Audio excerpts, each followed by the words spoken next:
Hi, it's Lauren and welcome back for another video. This week I'm going to be following on slightly from last week's, where last week's video was on anxiety and loneliness.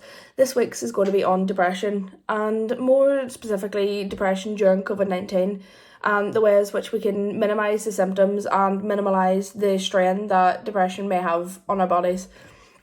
Now, depression is something that a lot of people struggle with. The stat says that 1 in 6 people in the UK have suffered or are currently suffering with depression, and with COVID-19 this has now raised to between 1 in 4 and 1 in 5 people.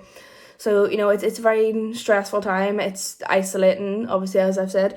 It's very easy just to be staying in the house and to get into that sort of mental rut of not having a schedule. Everything's very up in the air. There's no routine within your day. So symptoms of depression can very easily present themselves and can creep up on you without expectation. The main way that depression is affecting our mental health during COVID-19 is the element of uncertainty that life now has. Symptoms of depression, it's very easy for them to arise when uncertainty comes, and there's no focus on life. There's nothing really for you to be looking forward to. Normally, we would have our work schedule. You'd be going to school, you'd be going to work, so saying your friends or colleagues, you'd have, perhaps if you played sport, you'd be going a night or 2 nights a week to see your team members with that, maybe making plans at the weekend with friends, whereas all of this has been cancelled out. It's sort of just gone, and it happened so suddenly as well. So adapting to this new way of life is actually quite difficult for a lot of people, and especially people. Personally, I have experience with depression before. I'd suffered for quite a few years, and it definitely it makes you feel very socially isolated on its own. And then the level on top of that of having being told by the government, being told sort of legally that you also have to be isolating yourself, it really doesn't help. It's sort of doubling it on top of each other. I'm going to discuss a few ways, though, how we can help to avoid these symptoms of depression, or if the symptoms are present, to try and alleviate them and possibly steer ourselves away from that negative mindset. So the first one is sticking to a daily routine. This is something that I'll advocate very strongly, is setting out a schedule sort of during the day, either a daily schedule or a weekly schedule, both, or whichever helps most for you. Just little things, even housework during the day that you need to get done, if it's just popping to the shops to get some shopping, groceries, anything at all on your daily routine. I find it's very helpful for me waking up with an alarm each morning and trying to keep somewhat of a regular bedtime, so that you're in that routine of getting up, getting yourself out of bed. Perhaps I like going out in the morning just for a little brisk walk, even if it's only sort of 10-15 minutes, just getting some fresh air. So that routine sort of like you associate that getting up, getting some fresh air with okay, the day starting, I guess it's not going to be too bad. And with that daily routine, I find that also it's very important to keep the mindset that just take each day as it comes. Although you can plan weekly schedules, I find that taking each day as it comes and dealing with each day in its own little bit at a time is very beneficial for mental health, as depression definitely can make you feel, it makes you feel very trapped in your own mind, and everything is extremely overwhelming. So with that stress and the overwhelming and the uncertainty and the sort of unpredictability of life going on, each day then on its own is hard enough to deal with on its own without thinking of the entire week at once. And one thing that I find is skipped over quite often when we think of depression and when we think of sort of daily schedules and your little daily routine is regular meal times. It's very easy when you're in sort of a rut of depression in your mind, or you're having depressive thoughts, to just forget to eat meals. You just staying in bed all day. You don't really have that conscious thought of you don't get hungry. It's just that loneliness and sadness within you. You just don't feel hungry, or at least I find myself, I did not feel hungry whatsoever. But even setting a reminder on your phone, setting a little timer, just breakfast, lunch and dinner, and trying to keep somewhat of that regularity as well, so that it sort of helps you keep in that daily schedule, and also will help you get in your sleep schedule as well, because if you're eating at sort of normal breakfast, lunch and dinner times, that helps you sort of you get up early in the morning, you have your breakfast, and then you have your dinner in the evening, and you're going to bed a few hours later. Whereas if you're just sort of waking up any times within your 24-hour body clock and eating at any times, that can definitely throw your body schedule off quite a lot. And also another really important part of trying to fight off the symptoms of depression or alleviate the extremities of them is giving yourself some me time during the day, just time to yourself. You know, we are in a pandemic, we're staying at home 24/7, but giving yourself just a little bit of space, perhaps I find reading quite helps me, or just giving your time, that space away from your phone, limiting your social media use and just media in general, TVs, YouTube, Netflix, anything. Just giving you that me time within your own head. And obviously I linked that quite closely in last week's video about anxiety and loneliness with meditation, so that's something that helped me. Like, I feel like I hold that accountable for a massive part of my mental health journey and recovering from my depressive episodes, is meditation and just taking that time within your own head just to process through your thoughts. Sometimes they might be a little bit uncomfortable, they might be a bit uneasy to have to deal with and process through, but if you just sit with those thoughts and you think, okay, like this is a thought I've got in my head, and instead of saying it with emotional connection yourself, you sort of take a step or a few steps back and look at the bigger picture. Look at it as if you're giving the advice to somebody else, to a close friend, to a child, a family member, a brother or sister. Sort of take that third person view in the situation, as in if this was somebody else looking advice of me as to what they should do in the situation, what would I advocate for? And I found that helped me quite a lot, as I got very tunnel vision, and still I'm quite liable to get very tunnel vision when it comes to my own thoughts and my own feelings. Sort of, I think something happens to me and I think it's the end of the world, like this is like the worst thing possible that could happen.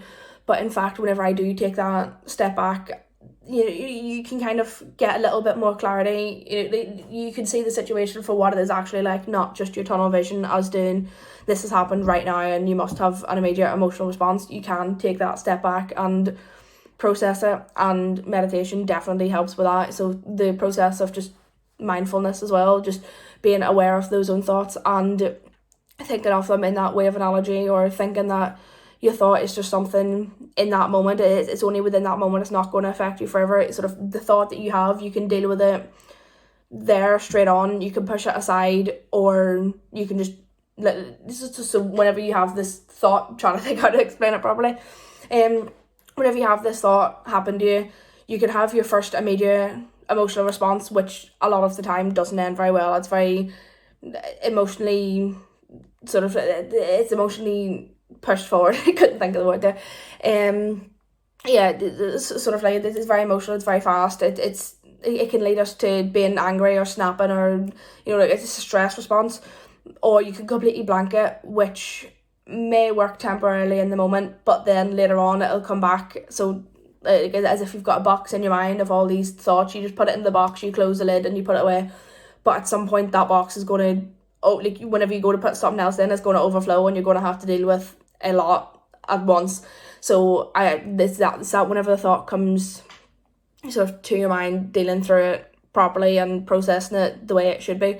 So mindfulness and meditation definitely helps with that, as it can give you sort of mental clarity. It helps you see the situation for what it is, not just how you think you should deal with it right in that moment.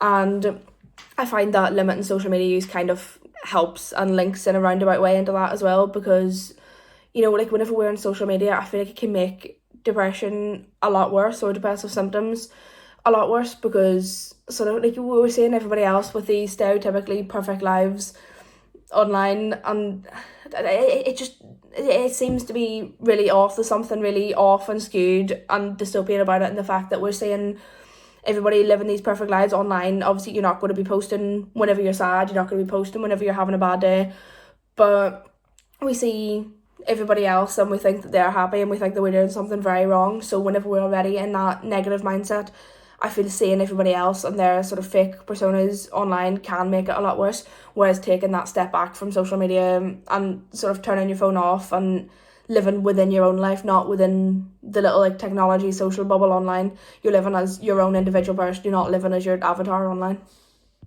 And then it also goes without saying, without a doubt, staying connected is one of the most massive things within depression. Is it makes you want to isolate from your friends, it makes you want to just stay in bed all day, be sad, cry, whatever, just very emotionally numb. But talking about how you feel is a massive, massive part. Honestly, it's just a problem shared is a problem halved. That sort of saying is, talk to your family and friends about how you're feeling. Chances are they'll definitely have went through something very similar to you, or they'll be going through it themselves. Sort of, you can talk to family and friends, obviously you're close with, or there's online forums and groups where people share similar interests if it's something you want to distract yourself from, or a support group in terms of people that are also suffering from depression. So you can get support from your close friends and family if that's something that you would like, or you can get support from people online that are strangers if you don't necessarily want that emotional connection, if you feel like it's too much at the start to be talking to people very close to you, in case sort of I find that I got into the mentality whenever I was in my depressive episodes that if I talked to my friends or family about how I was feeling, that I would feel like it was their fault, which now doesn't, like, it isn't rationalised the thought, but in those depressive episodes, depression can make you feel that everything is just your fault, that you're going to be burdening them if you talk about your problems, when I can tell you for sure you're not burdening them. They want to hear you, they're your friends, they're your family, they care about you and love you for a reason, so you'll not be burdening them. And also linking into that is getting support and getting access to treatment as well. So if you are struggling a lot with depression and it's a lot to manage, obviously your GP, there's some I know within Derby like Trent PTS, is so local GPs, counselling services, those online forums, you can get access to mental health help, or through schools and universities as well. They have sort of student support or student wellbeing as well. So there's people whose jobs are just to sit and listen to students' problems. You know, they know that it's stressful normally, sort of being a student, being in school, even in work, like workplace counselling as well. You know, it's very stressful normally, and then on top of COVID-19 as well. So like people are employed to do that job. There's people there, there's support systems in place for you. And the biggest, most important thing that I can advocate in this video today is, if you are struggling, please, please, please reach out, because this is very, very tough times for everybody, but we will get through it. Days do get better and it will get better. So thank you for watching my video today. I hope it was somewhat decent at least. You know, this is a topic, as well as last week, that is quite close to me. I did share some sort of personal experiences, and I'll leave you just with the quote and the saying that anything that you're feeling at the moment, any sadness, it's very temporary, it'll pass. And just hold within your mind the thought that every single day that you go to sleep and you wake up in the morning, that's a fresh day, it's a new start, it's a new day just to completely do what you want, live your life how you want. And no matter how bad of a day you've had today, once you go to sleep tonight, the day is over. You've survived 100% of your bad days, so another bad day is like you're a warrior, you can get through it. You just hold in that mindset of that everything is going to pass, it is very temporary, and you'll look back on these times and you'll admire yourself for the strength that you had and for reaching out. I know it is very difficult. It is something that took me a while, admittedly, probably a lot longer than it should have. Just that first step of admitting that there is something that you need help with, that you can't be dealing with it all on your own, and just that first step of reaching out to somebody, the first person you reach out to will always be the hardest one to reach out to, and I promise you, things get better, it does get easier.